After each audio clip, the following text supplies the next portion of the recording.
Daily dosa idli சாப்பிட்டு போர் அடித்தா கண்டிப்பாக ஒரு நாள் இந்த ரவா இட்லி ட்ரை பண்ணுங்கள். இது செய்கிறது ஈஸி தான், பட் டேஸ்ட் சூப்பராக இருக்கும். கண்டிப்பாக ட்ரை பண்ணுங்கள்.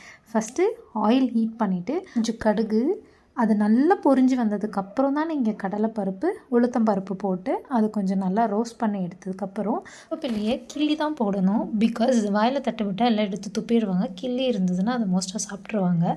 இது நல்லா ரோஸ்ட் ஆனதுக்கப்புறம் கொஞ்சம் ஆனியன், இது நல்லா ரோஸ்ட் பண்ணிவிட்டு தேவையான அளவு உப்பு போட்டுட்டு நல்லா ரோஸ்ட் பண்ணி எடுத்ததுக்கப்புறம் தான் நம்ம வெஜிடபிள்ஸ் எல்லாம் இதில் ஆட் பண்ணணும். இதில் மெயினாக நம்ம போடுறதே வந்து கேரட் அண்ட் பீன்ஸ் தான்.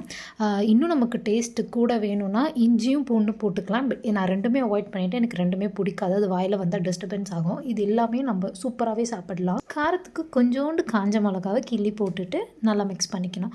நான் இன்றைக்கி ஃபார்ச்சூனோட ரவாவோட மாவு தான் சேர்த்துருக்கேன். இவ்வளோ நிறைய ரவா சேர்க்குறோமோ அப்போ தான் டேஸ்ட்டும் அது அதிகமாகவே இருக்கும்.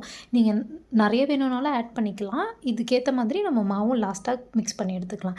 இது நல்லா ரோஸ்ட் பண்ணி எடுத்தோன்னே இது கொஞ்சம் ஆற விட்டுக்கணும். தனியாக ஒரு பேனில் போட்டு ஆற வச்சோன்னே இதுக்கு மெயின் இன்க்ரீடியண்ட்டே நம்ம கர்ட் தான். ஒரு ஃபுல் பேக்கெட் கர்டு 10 ரூபாது போதும். அதை எல்லாமே ஊற்றி நல்லா மிக்ஸ் பண்ணிவிடுங்க. எக்ஸ்ட்ராவாக வேணும்னா நம்ம வீட்டில் அரைச்ச மாவாக இருக்கட்டும். நான் இன்றைக்கி கடையில் வாங்கின மாவு தான் யூஸ் பண்ணியிருக்கேன். இது எக்ஸாக்டாக சொல்ல போனோன்னா 2 ஸ்பூன் தான் நான் போட்டேன். ஏன் பிகாஸ்னால் நீங்கள் அதை நல்லா மிக்ஸ் பண்ணும்போது திக் பேஸ்ட் மாதிரி இருக்கணும். தண்ணியாக இருக்கக்கூடாது. பேஸ்ட்டாக இருந்தால் தான் இட்லி சூப்பராக வரும். எனக்கெலாம் சமைக்கவே தெரியாது. இதுதான் என்னோடய ஃபர்ஸ்ட் ட்ரை. இதுவே எனக்கு சூப்பராக போச்சுன்னா நான் இன்னும் நிறையா உங்களுக்கு வீடியோ போடுறேன். என்னோடய சமையல் இந்த சேனல் வேணுன்னா சப்ஸ்கிரைப் பண்ணிக்கோங்க. அண்ட் நம்ம நல்லா எண்ணெய் தடவி நல்லா இட்லி மாதிரி எவ்வளோ வேணுமோ பெருசாக வேணால் பெருசாக, சின்னதாக வேணுன்னா சின்னதாக நல்லா ஊற்றிட்டு நல்லா ஸ்டீம் பண்ணி எடுத்தோன்னா செம்ம டேஸ்ட்டாக இருக்கும். இதை நீங்களும் கண்டிப்பாக ட்ரை பண்ணுங்கள். அண்ட் சேனலை மறக்காமல் சப்ஸ்கிரைப் பண்ணிக்கோங்க. இது கூட கண்டிப்பாக நீங்கள் தேங்காய் சட்னி தான். அது தண்ணியாக சாப்பிட்டிங்கன்னா இன்னும் சூப்பராக இருக்கும்.